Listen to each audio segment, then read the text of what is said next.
Good morning, Seller Sessions. This is Isabella Hamilton with Rank Bell, your number one service provider for Amazon sellers.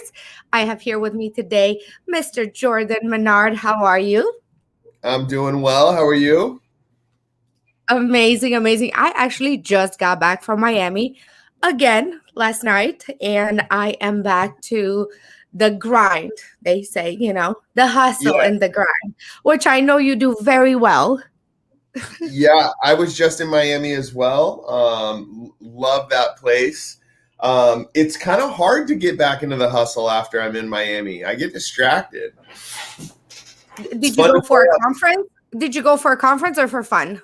I went for a conference that was a lot of fun. Okay. Was it just now? How did I not know about it? What was it?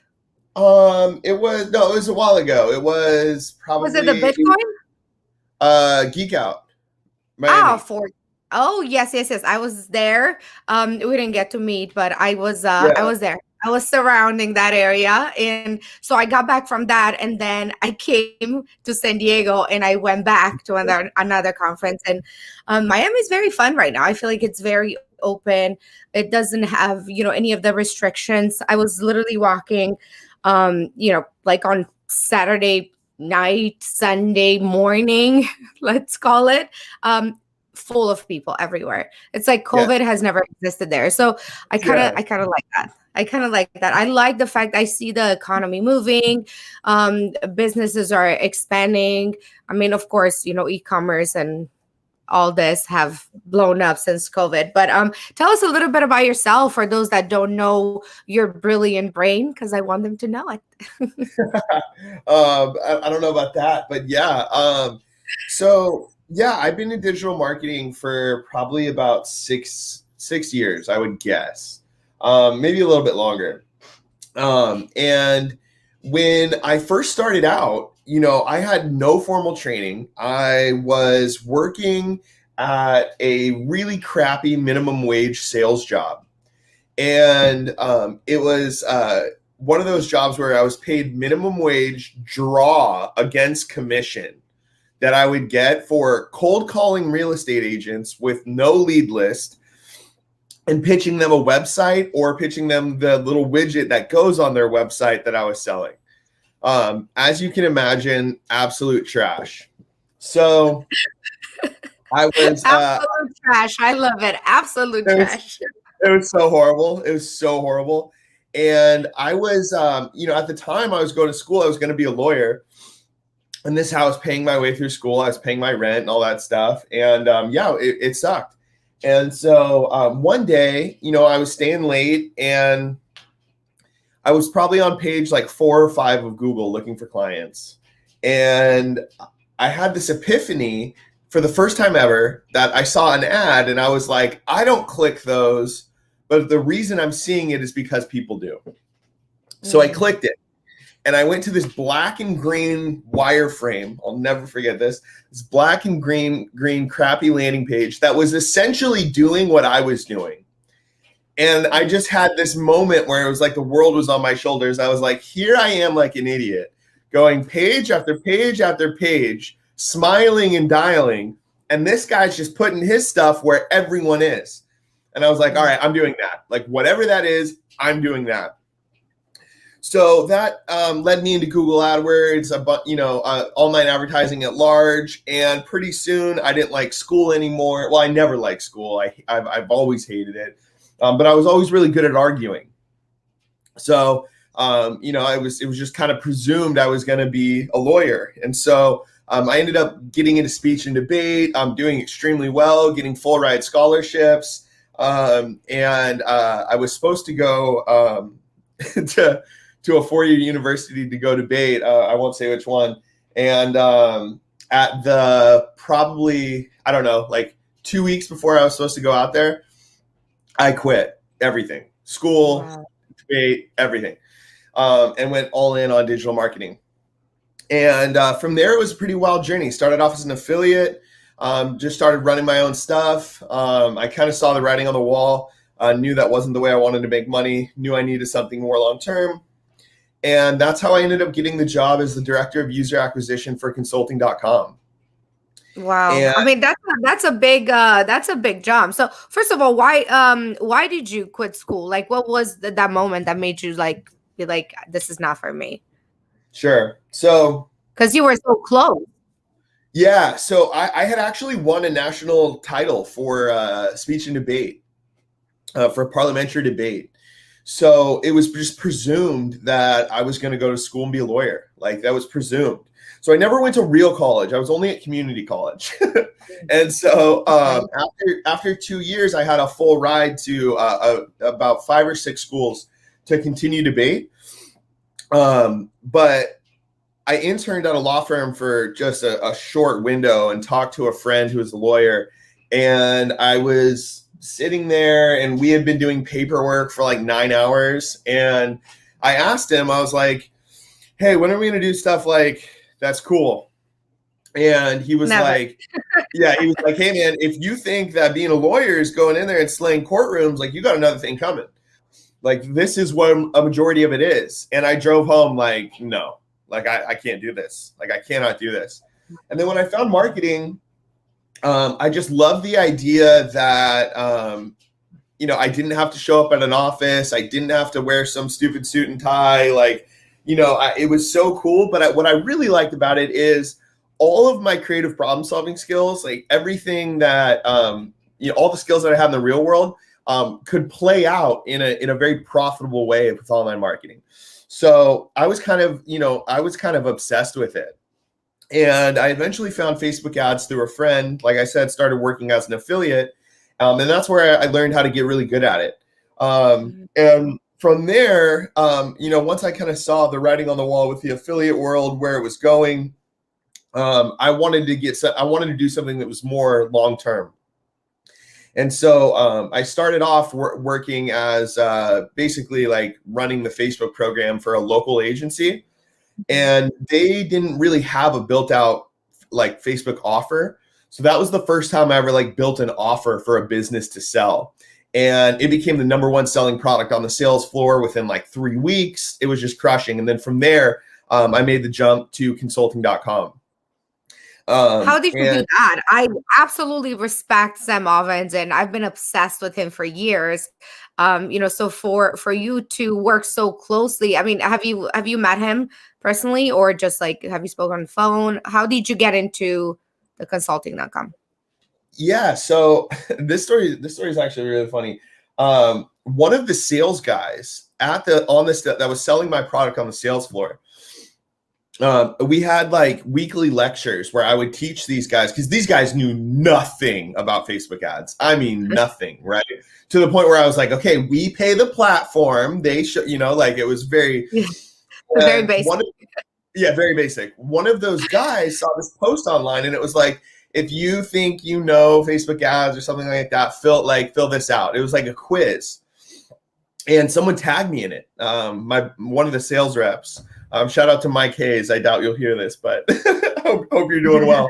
And I filled it out, not thinking anything of it. I just kind of, I was actually in the hospital. My grandmother was passing at the time, and I was sitting next to her, and I was filling this thing out. She was asleep. And the nurse came in and told me I had to get out of the room. So I literally finished that application, the quiz, didn't look it over, anything, sent, closed the computer, shut up my backpack, walked into the waiting room, didn't think anything of it. 2 weeks later, I got a phone call from Nick Fisher. Shout out to Nick. I absolutely love that dude. Still a really close friend of mine. I got a phone call from Nick, and he was like, hey, it's Nick from consulting.com. You filled out a quiz. I was wondering if you had a few moments to talk. And I was just like, sure. And we scheduled a 20-minute interview right there, and we talked for an hour and a half.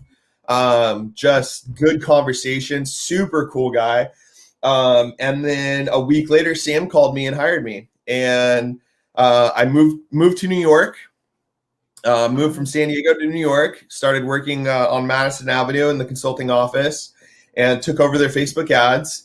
And about 2 months in, I walked up to Nick, and I came into the office, and he was there already. And I was like, hey, can you step outside real quick? And I pulled him out to the balcony. I was like, look, bro, don't fire me. Like, I know the results suck. I know everything's like, I know it's terrible, but I'm this close to cracking it. Please don't fire me. And he's like, dude, we're not going to fire you. Like, relax. But like, you know, you got to figure out how to make this work. So about 4 months after that, we were doing silly numbers. And then 5 months from the time I started, I was spending about, 45,000 a day on one webinar, just one, that consulting webinar. And they paid for me to go. We started having $1 million months, the whole nine, and they paid for me to go to Tim Bird's mastermind.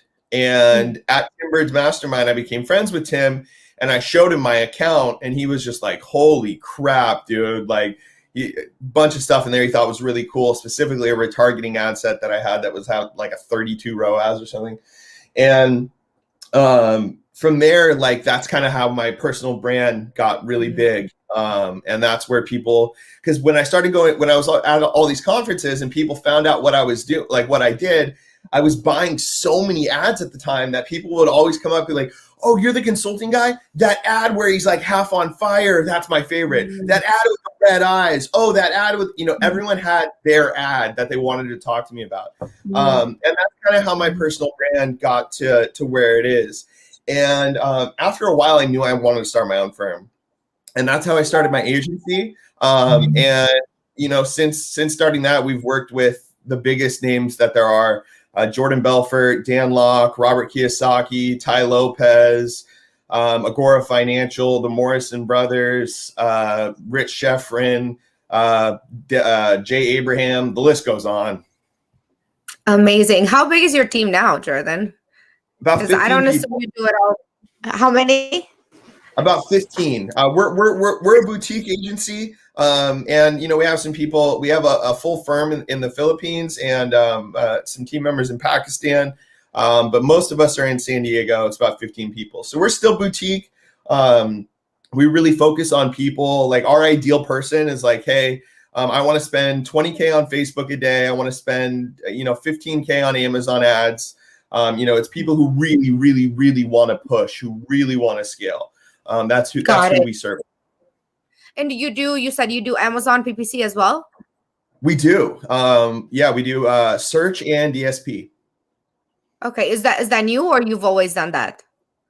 We've offered that for a while. So I wouldn't say it's new, but I would say that the program has really matured in probably the past 3 months. And then, I think DSP is probably like the coolest platform for running ads, in my opinion, right now.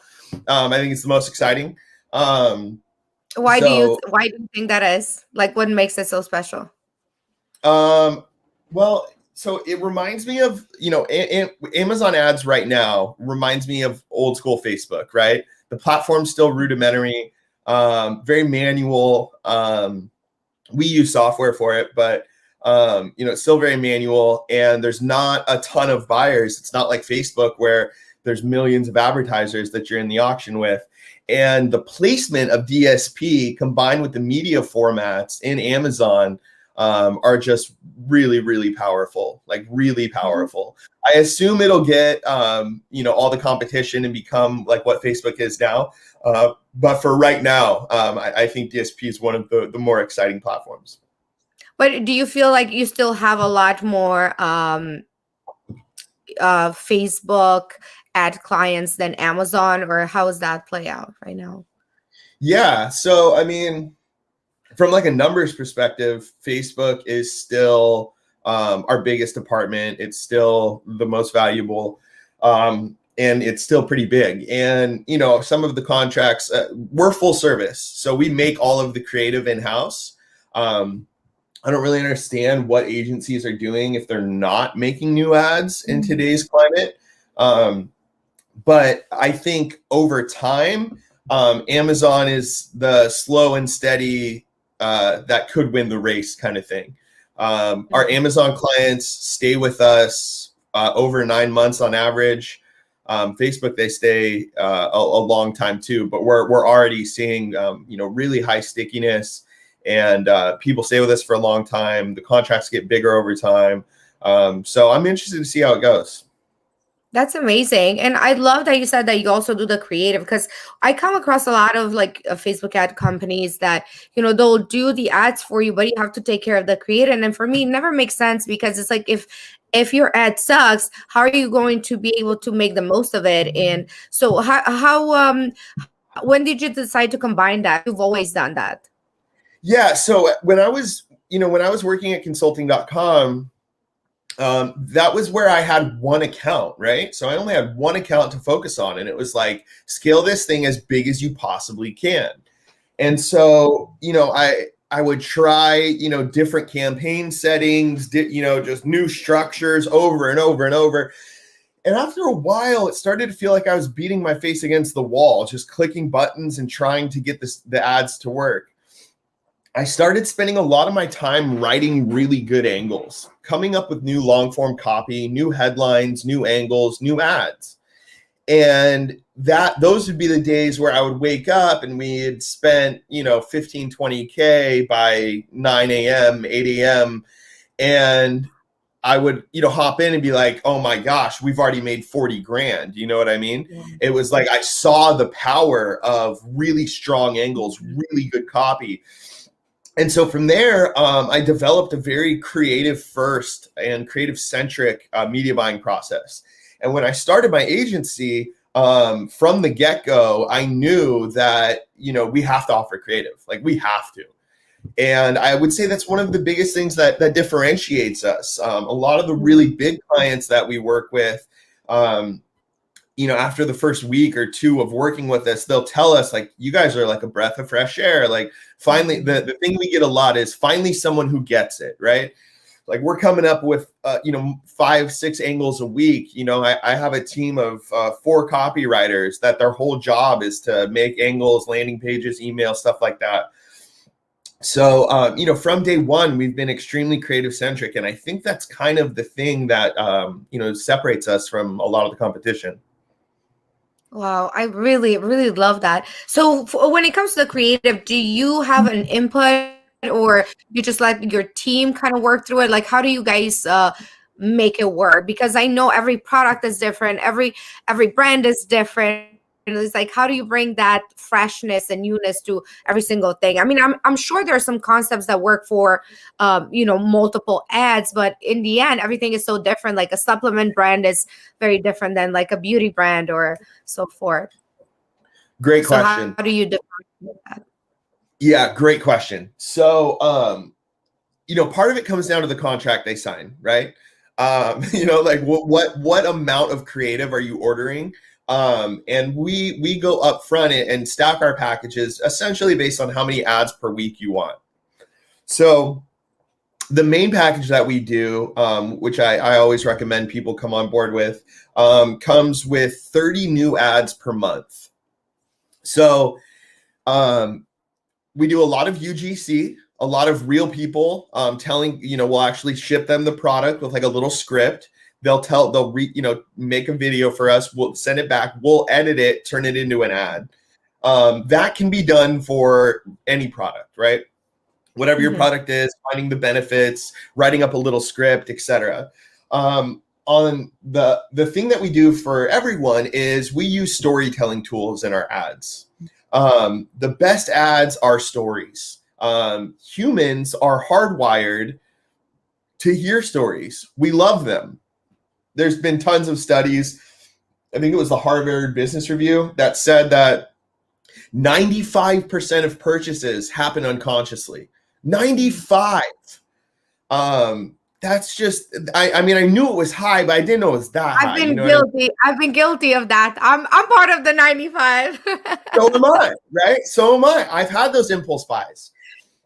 And so, I went, looking at that, I really understood like, hey, there's something more than just buy my product, $24 off, that really drives people to sell. So we focus hard on storytelling tools, things like us versus them dichotomies. For one client, he has an online class that teaches you how to succeed with like different types of solo ads, stuff like that. So all of our ad angles are all why you shouldn't start an Amazon store.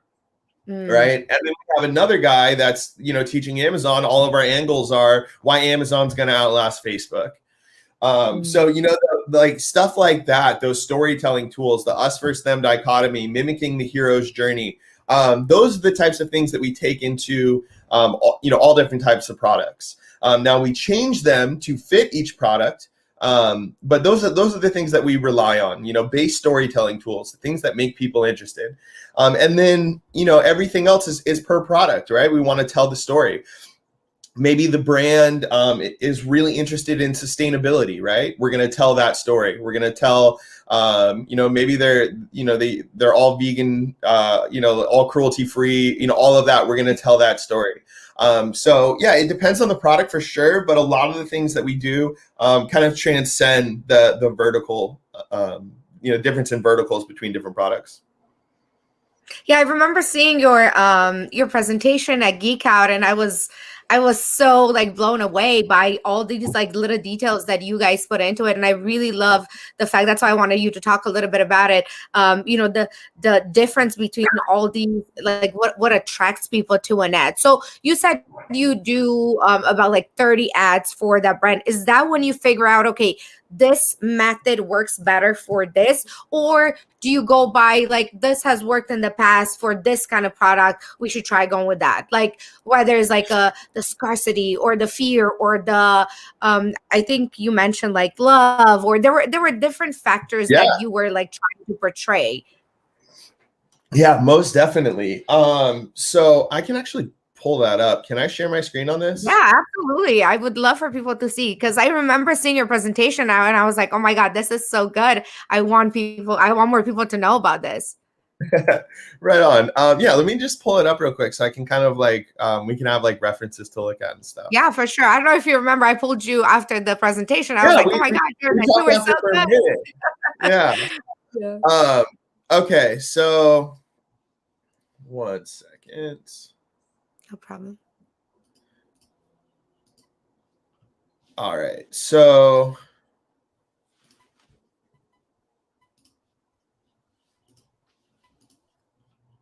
okay, can you see my screen? Yes. Okay, so this ad comes from our drive to know our audience. We use what's called archetypes. It comes from Carl Jung. And the best way to describe an archetype is when you look at Superman, no one had to tell you that he was the good guy. You just knew that. You just intuitively understood that. And that's because Superman is the archetype of a hero. An archetype is something that we understand innately. We see it and we know. Comes from Carl Jung. Was a big philosophy nerd, like I said, when I was trying to be a lawyer. I was reading everything I could get my hands on. Carl Jung's one of my favorite thinker. He's really the person that made archetypes well known, and brands are already doing this, right? There's different archetypes, and what we want to do is we want to take that archetype and use them in the video. So here's an example for one of our clients, and what I love about this, there's just music. She doesn't say a word, right? She's just walking. And this is a really good example of how the reason this ad works is because we put the archetype, the exact person that buys the clothes into the video, and just had her walking confidently along the cliffs. Works super well. So we always start there. The second thing is thinking in angles. Our biggest clients, our clients that do over 100 million a year, they love thinking in angles. Like, they love it. Ash from Wow Skincare. I don't know if you know him, but he's of course, absolutely. Right? Everybody knows Ash. Come on. Everybody knows Ash. Shout out to Ash. Absolute beast. But that dude loves, like, when I told him, when we started working together, I was like, hey, we're just, at first we're just going to be turning out a ton of angles. And he was coming up with really good angles, right? He was creating them with us. So I think this is something that the high level people already know, but it's a big thing for us. A really good example is an ad we made for Adrian Morrison. Now, this ad is a register for VSL. You watch the VSL, then you get on a phone call at the end, and that's how we have a chance to sell you the product. And we framed it. We came up with this angle of a 2-step Shopify workshop. Essentially, I noticed that a lot of people were registering, but they weren't staying for the whole time. So we came up with this 2-step training, and it changed the game. It literally changed the game. We've tried to make other angles that work better than this one, but nothing does. So we just iterate it. Like you can see the one on the left, that's the first one. The one on the right is the iteration. And it all came from this angle of just the 2-step Shopify workshop. Another angle, this is for our client that sells belts. And, belts are kind of, you wouldn't think that there were a lot of storytelling tools you could use when selling a belt. But we came up with all our belts are built to outlive you. The idea that the belt is going to live longer than you will. And that was based off the 100-year warranty that the company offered. So it's just a really good example that even products that seem boring, right, like a belt, you can still tell a really good story to, and this one did well. What's interesting about this one is we made this ad for Diff Eyewear, and you can see the presence behind it. We made it during Q4. The angle was buy one, get one free, and give one as a gift, during the season. Interestingly enough, did okay in Q4, but when it really popped off was month 1, month 2 of Q1. So it was almost success by accident, but it's good to just illustrate how when you try to come up with angles, even if they don't work in that exact instance, like they're still very valuable. You know what I mean? Wow. Yes. This ad just crushed. It actually, for a while, was outperforming like UGC videos, everything. Wow. Super interesting. Was it because of the buy one, get one free? Or what do you think made this one so successful?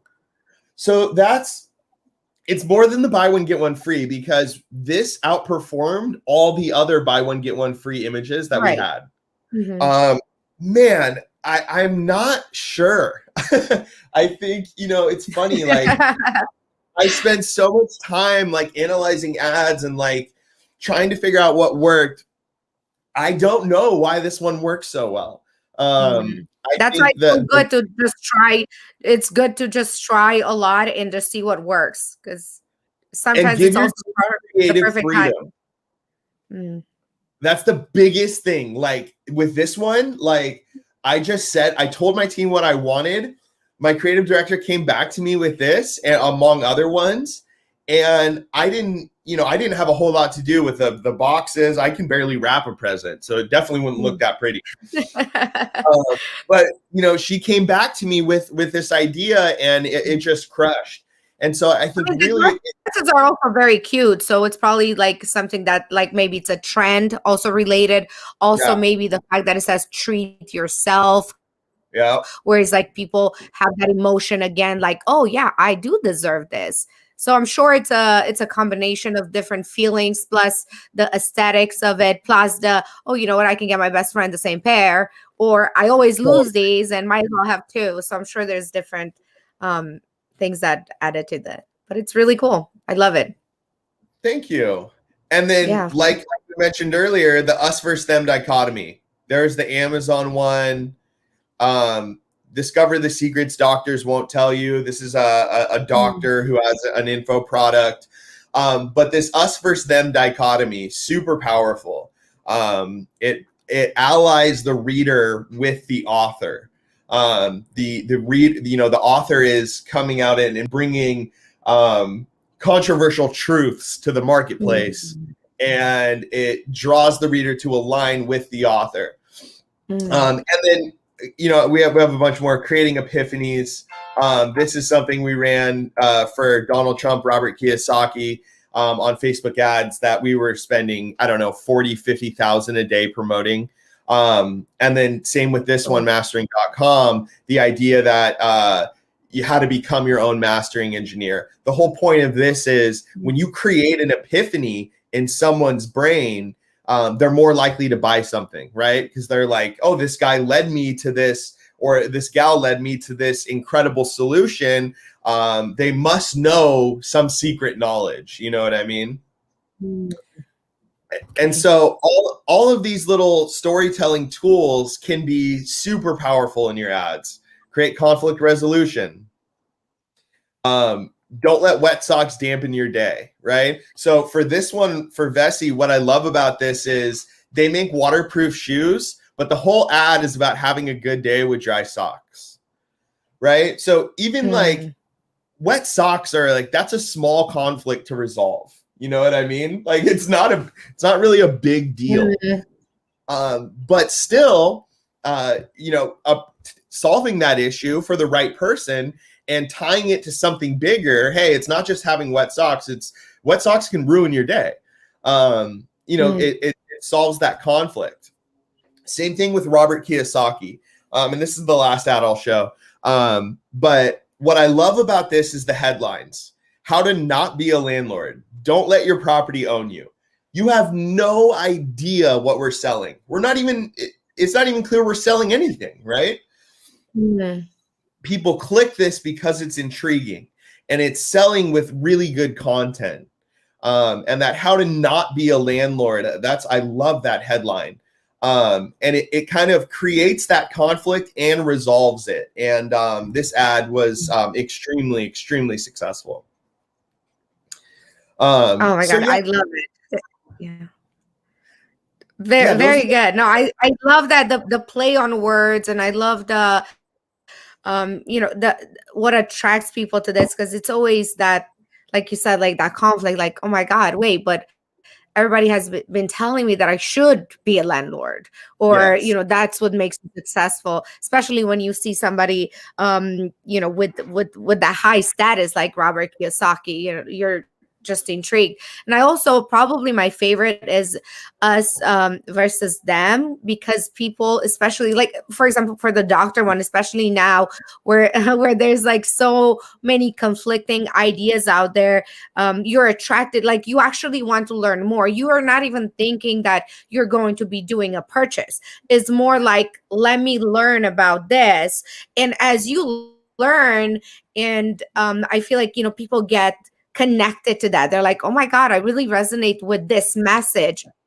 And then boom, they just buy. I mean, I've bought so much crap out of, who knows what, just because I resonated with that message. So, for those listening, because I know it's very important when they create a brand, they should remember all these small things about what makes people buy. And like you said, luckily you were able to study because you were trying to be a lawyer. You got to like actually be really present with what you were studying and applied it to the ads, which I think is absolutely brilliant. Yeah, absolutely. Thank you. It was weird how it happened. You know what I mean? I never was reading Carl Jung to understand psychology in the sense of from a perspective of commerce. You know what I mean? Like I was just reading it because I really wanted to know. And it's really paid off. It's funny. We both know John from Thrasio, John Hefter. Right. Shout out to John. Super smart guy. And he something that he was talking about in one of his presentations. He likes to zag when everybody zigs, right? Like he showed this of like everybody going one way and how he wants to go the other, and how he says that's where the big plays in commerce happen, right? So when everybody's zigging, you zag, you come up with something different. And so I think in that same vein, that's really what we're doing with the creative, right? We're not trying to just, let's try a 75% video view audience as opposed to a 3% purchase audience, right? And doing all the things that media buyers do ad nauseum to try to get the results from a 1.7 to a 1.75. You know what I mean? That's like the common thing that everyone's doing. And where we find success is making things different, making ads that are different from our competition, that are really unique, and then employing all those buying tactics behind them. But yeah, being creative and taking risks and going out there and doing something that may look bad or look stupid, that's where the gold is. And I always try to tell my employees, like, hey, I'll never be mad if you guys take a risk and it doesn't pay off. But if you guys are making the same safe bet over and over and over, I will have a problem with that. Mm. So some of these ads, even though they're performing really well, at some point they don't work anymore, or they just die down. So then you start all over again with a creative. When you onboard a new client, do you how do you onboard a new client? Do you kind of let them tell you their idea, or most people are like, I have no idea what I'm doing, you guys take over? Or do you let them kind of put their input in? How does that work? So every client's different. We have the same onboarding process for everyone, obviously, but every client's different. Typically we have a Q&A session when they come on board after they sign, everything like that, which is followed by a kickoff call. On the kickoff call, that's where they meet their copywriter, whoever's like responsible for all the projects, everyone on the team. And that's kind of where they have their first opportunity to, contribute creative ideas. Some people, like Ash from WoW, have tons of ideas, really good ideas, right? But they just don't have the time to go make that creative because they're, focused on a million other things. And then other people are like, hey, I have no idea what works. My landing page is here. If you guys think we should change it, let's change it. Just make it work. So it really depends on the client. Some people want to be involved. Some people are just like, yo, I don't care. It all depends. One thing that we've really been focusing on is incorporating UGC, user-generated content, into all of our advertisements. For virtually every client that we run, we want to be getting, anywhere between 15 and 20 influencers a month making new content and then turning them into ads for those clients. But yeah, for the most part, it's pretty diverse. Some people want to have a big hand in it. Some people just want it done. Yeah, I definitely love the user-generated ones because it just shows people that they're real people. People want to connect with the real people, especially in the age of like TikTok and Instagram, and people don't want to see ads. So, and I really like, sometimes I go on TikTok maybe once a month if I'm like super bored, which barely happens, but I see it and it's like, sometimes I'll go through the feed and I'll see an ad and I won't even know it's an ad for like 4 or 5 seconds. And then I'm like, oh, wow, they caught me off guard, And that is the beauty of that type of ad where you don't know you are watching an ad. And I think like people, some people and some Amazon sellers, they still have that idea that they have to do things the old school, like they want people to know that this is an ad. Whereas I think it's so much more important today to make it seem all natural and, do those videos where you're just like, holding the phone, make it seem more personable. Because people want that. They want to see that another real person bought this rather than so polished. So I think a lot of people are afraid to, they're like, oh no, I want my ad to be so polished and so perfect. And they don't realize that the ones that are not so perfect are the ones that probably perform very well. Do you feel like that's accurate? Isabella, you're dropping fire right now. Yes, could not agree more with you. So we run into that a lot. Now, so we just got, like, we have a warehouse space. It's right on the ocean. It's 5,000 square feet. It was an old J.C. Penney, right? So it's massive, right? And we got that to have multiple studios. So we can make any of those really, really high quality, very polished. My creative director went to film school. So she knows how to make full-on movies, right? And a little while ago, we encountered exactly what you said. One of the videos that my creative director made with an iPhone just crushed, way outperformed, right? So here we are. We have a massive space to produce these videos. We have all these $5,000 cameras, super expensive equipment. And, someone who went to film school is capable of making these high quality movies. And we're discovering that people sitting on their couch with an iPhone works better. So it's like, it's a painful realization, but you're so right. You're so right. We're seeing ads like TikTok made me buy it work on Facebook. You know what I mean? People make you know, so it's amazing. And we're, you know, I want that high, really polished video to work the best. But oftentimes it doesn't. People want something that they can relate to. They want something that's real. Like you said, they want something that they don't even know is an ad, or that they realize 5 seconds is an ad. But at that point, they're like, all right, you got me. Okay, you got it. That is true. It's so funny you mentioned that because, you know, I just came back from Miami and literally half of Miami is wearing these like tops that I didn't even know until I got there that it's like a big thing on TikTok right now. It's like it comes like across like this and it just covers like the essentials. And then I'm telling you, half of Miami is wearing that. And I'm like, that is amazing because it's literally a piece of material that probably cost them like under $1. And here they're making a ton of money because of, you know, a TikTok video, which I have not seen, but everybody has seen since they're all wearing the same exact thing.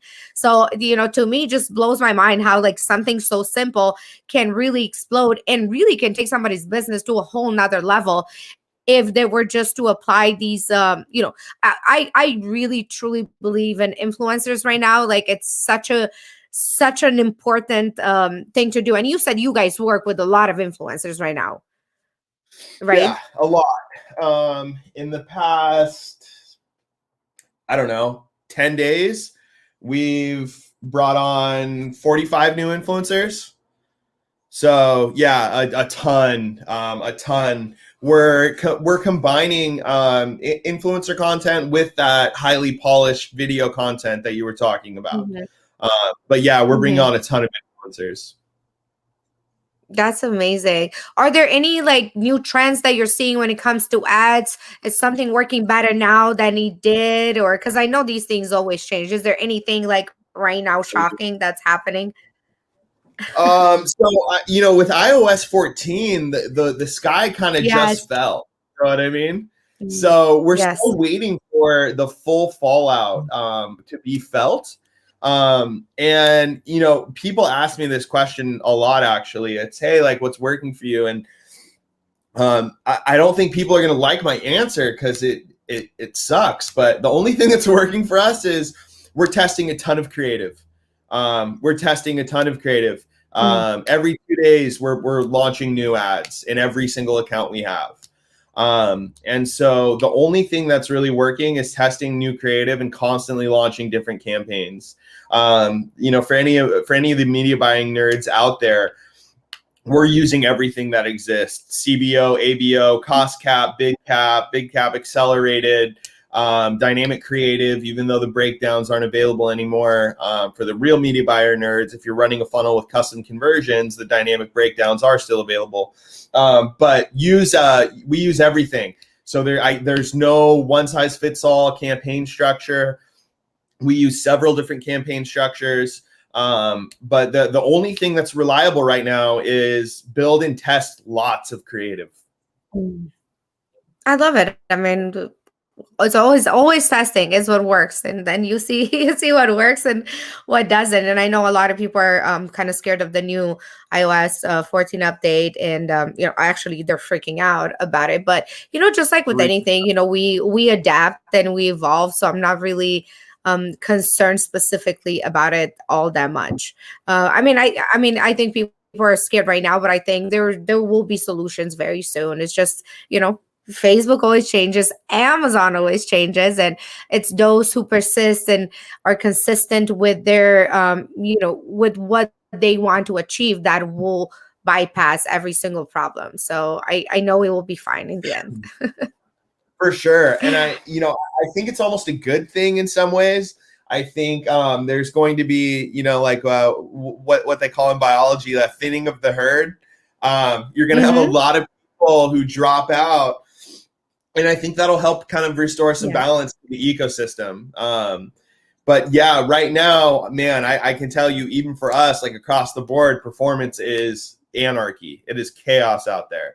But yeah, I think Facebook is going to find a solution. I think that Like you said, things are always changing. It's a very dynamic environment that we play this game in, and I think it'll iron out, but it's gonna be uncomfortable for a little bit. Absolutely. I agree.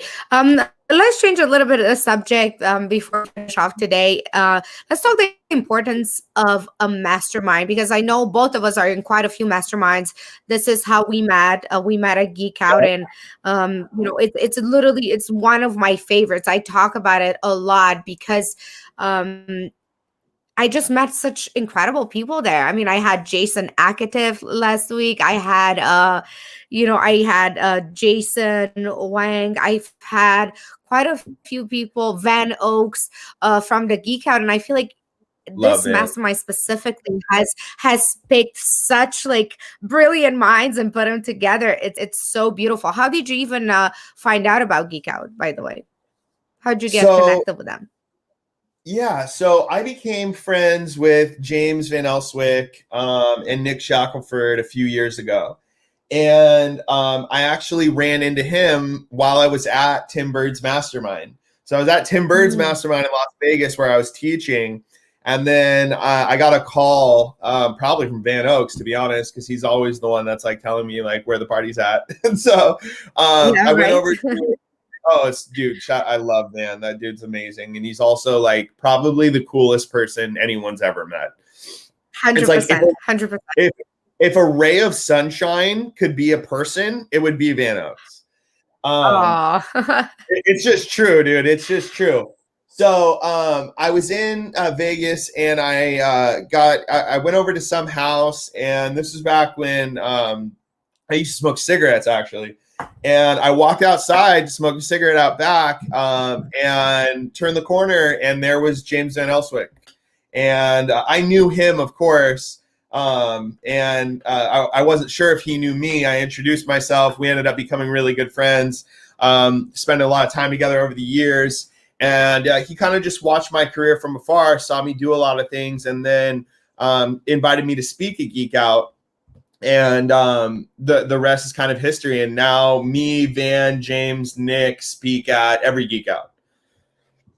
So that's how I ended up getting there. But I can honestly say, like, the coolest thing about all of it is the community, right? Like, when Geek Out's a perfect example, right? There's people like you who are just calmly sitting there taking notes, and then you talk to them and you're like, yeah, my business does $1 million a month. Like, you know what I mean? There's just these people that are crushing, and they're everywhere. They're all, that's the Geek Out crowd.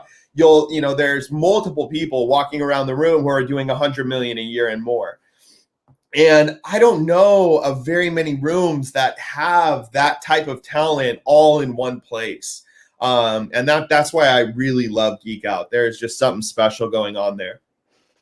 I do too. I talk about it all the time. Like, people would think I have like an affiliate or something, and when I really don't. I got so impressed with it, because I go to a lot of conferences. Like, there's one coming up, Prosper. Shout out to Prosper. It's one of the biggest Amazon conferences. So I go to all the Amazon ones, but it's so good to kind of like try other masterminds as well. That are just like, I just went to Josh Snow this week, and this is where I was in Miami. You probably know Snow Teeth Whining. Like, his crowd was very different. It was a lot of Shopify, a lot of drop shippers, but a lot of different businesses as well, like software creators. So that was a different angle. And I get to listen to other people and what their issues are and what they're going through. And and then you go to Geek Out, and you have all these brands that are doing over 100 million. Then you go to Amazon conferences. So it's like, it's nice to get, not to just go to Amazon conferences, because, even though the content is great and you get to learn a lot, but there's so many other things like psychology ones, that are like, they could fit in perfectly with what you do. I am a huge advocate for masterminds, and I probably spend a lot more money than I should.